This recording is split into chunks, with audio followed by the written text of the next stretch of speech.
तो hello guys, आज का ब्लॉगिंग में ये एक मछली मिल गया है। आप सब देख सकते हैं, उधर नदी है, इन्हें नदी बाटे और इधर में चेंगा माछो बाटे। तो देख लीजिए है। और एक पहले में मार चुके हैं। इधर में किधर है भाई? इधर में यही, इधर में एक पीछे मारा हुआ है, ये वाला मार दिए हैं।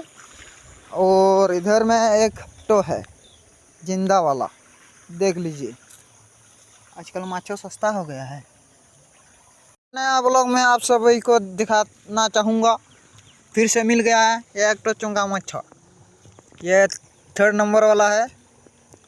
ए भाई साहब उठिए, भाई साहब हवाले जिंदा है कि मरा हुआ अभी?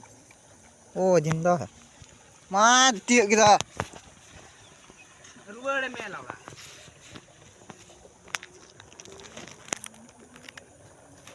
ये चटनी बबूतो लाई दे बबूतो बाकी ना खाना आड़ी आम दिखे आम तो दिखे ट्रेन रे मुझे बोले दीपक रे गाती कोड़ा दीपक रे इसको रे गाती कोड़ा तुम यार अंदर रे गाती कोड़ा आए दादा बकला हुई काम है।